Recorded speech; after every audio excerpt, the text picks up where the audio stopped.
ദേവപ്രിയയ്ക്ക് വീട് കൊടുക്കുന്ന കാര്യം റിപ്പോർട്ട് ചെയ്തിരുന്നു. തത്സമയം ഇടുക്കി ജില്ലാ സെക്രട്ടറി വീട് 25-ാം തീയതി തന്നെ ശിലാസ്ഥാപനം നിർവഹിക്കുമെന്ന് പറഞ്ഞു. ദേവപ്രിയ ഷൈബുവിന്റെ പരിശീലകൻ ടിബിൻ ജോസഫ് കുട്ടികൾക്ക് പരിശീലനം നൽകാൻ എത്തുന്നതിന്റെ സാമ്പത്തിക ബുദ്ധിമുട്ടിനെ കുറിച്ച് പറഞ്ഞിരുന്നു. അദ്ദേഹം സ്വന്തമായിട്ട് ഒരു സെക്കൻഡ് ഹാൻഡ് ജീപ്പ് വാങ്ങി വളരെ ബുദ്ധിമുട്ടിയാണ് ഈ ഗ്രാമത്തിലുള്ള കുഞ്ഞുങ്ങളെ കൊണ്ട് ഈ ട്രാക്കിൽ കൊണ്ടുപോയി ഓടിപ്പിക്കുന്നത്. ഇപ്പോൾ ആ സാമ്പത്തിക പ്രയാസം കേട്ട് Shri P V Abdul Wahab MP നമുക്കൊപ്പം ചേരുന്നുണ്ട്. അദ്ദേഹം ഇപ്പോൾ ഡൽഹിയിലാണെന്ന് തോന്നുന്നു. ശ്രീ അബ്ദുൽ വഹാബ് MP, നമസ്കാരം. Very good morning. Very morning. ഡൽഹിയിലേക്കുള്ള യാത്രയിലാണോ അതോ ഡൽഹിയിലാണോ? ഡൽഹിയിലേക്കുള്ള യാത്രയിൽ കാലിക്കറ്റ് എയർപോർട്ടിലോട്ട് പോവാ. കാലിക്കറ്റ് എയർപോർട്ടിലാണ്. അപ്പോൾ ഞങ്ങളുടെ ഈ ടിബിൻ നമ്മുടെ കാൽവരിക്കുണ്ട് എന്ന് പറയുന്ന ഇടുക്കിയിലെ ഒരു ചെറിയ ഗ്രാമമാണ് കാൽവരി മൗണ്ട്. Calvary mount. അപ്പോൾ അവിടെ ദേവപ്രിയയ്ക്ക് മീറ്റ് റെക്കോർഡോടെ 58 വർഷത്തെ റെക്കോർഡ് തിരുത്തിയാണ് ആ കുട്ടിക്ക് സ്വർണം വാങ്ങിക്കൊടുത്തത്, റെക്കോർഡോടുകൂടി. മറ്റൊരു ഈ കുട്ടിയുടെ ചേച്ചിയെ കൂടി പരിശീലിപ്പിക്കുന്നുണ്ട്. ഇതുകൂടാതെ കുറേയധികം ഗ്രാമത്തിലെ പെൺകുട്ടികളെയും ആൺകുട്ടികളെയും ഒക്കെ കുറച്ചധികം ദൂരെ കൊണ്ടുപോയി പരിശീലിപ്പിക്കുന്നുണ്ട്.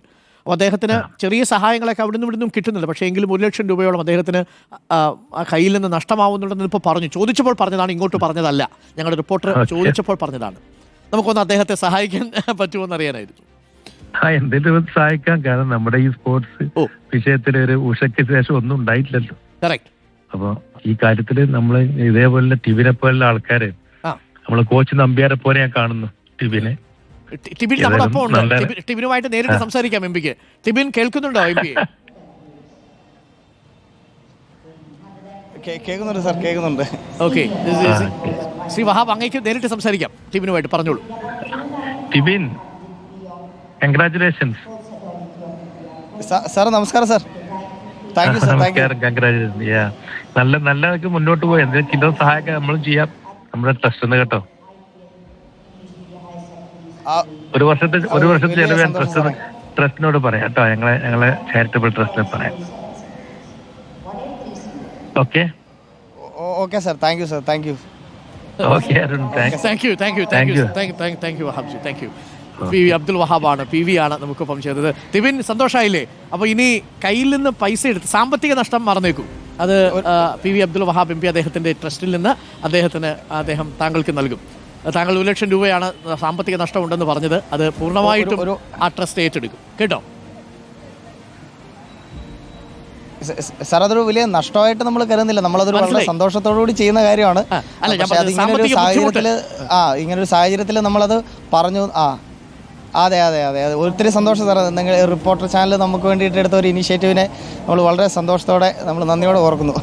ടിബിനെ, അത് എന്താണെന്ന് വെച്ചാൽ ഈ കുട്ടികളൊക്കെ പുറത്തു വരണം. നിങ്ങളെപ്പോലുള്ളവരുള്ളെങ്കിൽ മാത്രമേ അത് നടക്കൂ. നിങ്ങളെയാണ് ആദ്യം നമ്മൾ ശക്തിപ്പെടുത്തുന്നത്. നിങ്ങൾക്ക് ഈ കുട്ടികളെ പുറത്തു കൊണ്ടുവരാൻ പറ്റും. അതുകൊണ്ടാണ് നമ്മൾ അതിനോടൊപ്പം നിൽക്കുന്നത്. അപ്പോൾ ടിബിൻ, അപ്പോൾ ജയേഷേ, നമുക്ക് ഇത്രയൊക്കെ ചെയ്യാൻ പറ്റൂ. കാര്യം ഈ ടിബിനൊക്കെ ചെയ്യുന്നതിനുണ്ടല്ലോ, നമുക്ക് എത്ര പറഞ്ഞാലും അത് ആൾക്കാർക്ക് അത് ബോധ്യമാവുന്നുണ്ടാവും. പക്ഷേ നമുക്കത് പറഞ്ഞ് പ്രതിഫലിപ്പിക്കാൻ പറ്റില്ല. കാര്യം അത് 1-2 ദിവസത്തിൻ്റെ എഫേർട്ടല്ലല്ലോ, ഇത് മാസങ്ങളായി വർഷങ്ങളായി തുടരുന്ന എഫേർട്ടല്ലേ ജയേഷ്? ഉറപ്പായിട്ടും നമ്മളുടെ ഈ ടിബിൻ കോച്ചിൻ്റെയും ദേവപ്രിയയുടെയും വാർത്തയ്ക്കടിയിൽ വരുന്ന എല്ലാ കമൻറ്റുകളും തങ്കം സാർ അവരെന്നൊരു കമൻറ്റുകളാണ് അതിൻ്റെ അടിയിൽ മുഴുവൻ വരുന്നത്. അത്രമാത്രം ആ കോച്ചിനെയും ആ കുട്ടിയെയും നമ്മുടെ കേരളം മലയാളികൾ ഏറ്റെടുത്തു എന്നുള്ളതാണ്. കോച്ച്, വളരെ സന്തോഷത്തോടെ ഞാൻ നിങ്ങളൊന്ന് കെട്ടിപ്പിടിച്ചോട്ടെ.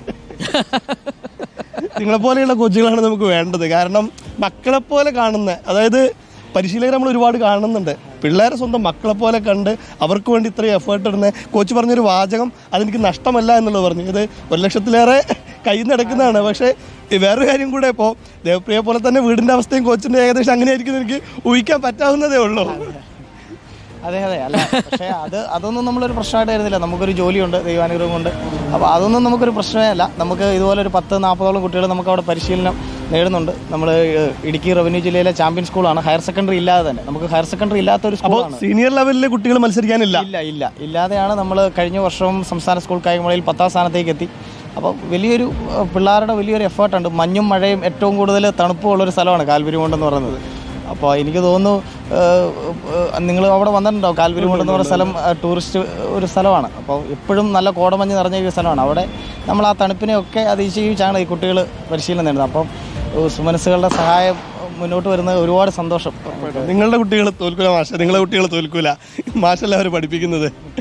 വലിയ സന്തോഷം. സ്കൂൾ മീറ്റിൻ്റെ ഒക്കെ ഇപ്പോൾ 4-5 ദിവസമായിട്ട് നമ്മളിവിടെ ഉണ്ട്. അതിൽ ഏറ്റവും വലിയ സന്തോഷം തോന്നിയൊരു മൊമെൻ്റാണ് ഒരു നമ്മുടെ ഏറ്റവും മീറ്റ് റെക്കോർഡ് പൊട്ടിച്ച ഒരു കുട്ടിക്ക് വീട് വെക്കാൻ, ഒപ്പം തന്നെ അവളുടെ കൂടെ കട്ടക്ക് നിൽക്കുന്ന രക്ഷിതാവിനെ പോലെ നിൽക്കുന്ന പരിശീലകന് എന്തെങ്കിലും തരത്തിൽ സഹായം ചെയ്യാൻ കഴിഞ്ഞിട്ടുണ്ടെങ്കിൽ, നമ്മുടെ വാർത്തയ്ക്ക് അതിനെ കൊണ്ട് കഴിഞ്ഞിട്ടുണ്ടെങ്കിൽ അത് തന്നെയാണ് ഈ സ്കൂൾ മീറ്റ് കൊണ്ട് കിട്ടിയ ഏറ്റവും വലിയ ഭാഗ്യം. അപ്പോൾ ടിബിൻ ഉഷാറായ കാര്യങ്ങൾ നടക്കട്ടെ. ടിബിൻ ഇനി മറ്റെല്ലാത്തിനെ കുറിച്ച് മറന്നേക്കൂ, പരിശീലനത്തെക്കുറിച്ച് മാത്രം ശ്രദ്ധിക്കൂ. Thank you Tibin, thanks a lot. നമുക്ക് കാൽവരി മൗണ്ടിൽ വരുമ്പോൾ കാണാം. നല്ല കോടമഞ്ഞൊക്കെ ഒരുമിച്ച് നമുക്കൊന്ന് ആസ്വദിക്കാം. രാവിലെ നമുക്കൊന്ന് ഓടാനും പോവാം. Thank you Tibin. അപ്പോൾ thank you Shri PV Abdul Wahab MP. സമയത്ത് അദ്ദേഹം ഇടപെട്ടു. ഇനി പരിശീലനത്തിൻ്റെതായിട്ടുള്ള സാമ്പത്തിക ബുദ്ധിമുട്ടുണ്ടാവില്ല എന്നുള്ളത് അദ്ദേഹം അറിയിക്കുകയും ചെയ്തിട്ടുണ്ട്. Thank you Shri PV Abdul Wahab. ഇതാണ് വേണ്ടത്, നമ്മൾ മുത്തുകളെ കണ്ടെത്തുകയാണ് അല്ലേ. അപ്പോൾ അവർ പ്രാവീണ്യം തെളിയിച്ചു കഴിഞ്ഞാൽ പിന്നെ നമ്മൾ വിട്ടുകളയരുത്, അവരെ നമ്മൾ ചേർത്ത് പിടിച്ചോണം. ചിലരവർ നമുക്ക് കൊണ്ടുവരാൻ പോകുന്ന, അവരുടെ ജീവിതത്തിൽ അത് ഉണ്ടാക്കാൻ പോകുന്ന മാറ്റം ചെറുതല്ല, നമ്മുടെയൊക്കെ ജീവിതത്തിൽ. ഇത് നമ്മൾ ഈ വിഷയം വ്യക്തിപരമായി പേഴ്സണലായി നമ്മളെല്ലാവരും വാർത്താ സംഘം ഏറ്റെടുക്കാനുള്ളൊരു കാരണം ഈ മനുഷ്യന് കരയുക എന്ന് പറയുന്ന ഒരു സാഹചര്യമുള്ളൂ. ഇപ്പോൾ കാണിക്കാൻ വേണ്ടിയിട്ട് കരയാം, പക്ഷേ ഈ ടിബിൻ അങ്ങനെയല്ല. ടിബിനത് ഉള്ളിൽ നിന്ന് വന്നതാണ്, അത് നമുക്ക് ബോധ്യപ്പെട്ടതിൻ്റെ അടിസ്ഥാനത്തിൽ കൂടിയാണ്. എപ്പോഴും പുഞ്ചിരിയും കണ്ണീരും വരുന്നൊരു നിമിഷമുണ്ട്, അത് നിങ്ങൾ അവരെ അവിശ്വസിക്കരുത്. അതൊരു അഭിനയമല്ല. പുഞ്ചിരിയും കണ്ണീരും ഒരുമിച്ച് വരുന്നൊരു നിമിഷം ഉണ്ടാവും. അതാണ് ടിബിൻ്റെ കാര്യത്തിൽ സംഭവിച്ചത്. അവിടെ നിങ്ങൾക്കത് ആത്മാർത്ഥത നിങ്ങൾക്ക് മനസ്സിലാവും, ആ സത്യസന്ധത നിങ്ങൾക്ക് മനസ്സിലാവും. അത് പ്രേക്ഷകർക്ക് മനസ്സിലാവുമായിരിക്കും എന്നാണ് ഞാൻ കരുതുന്നത്.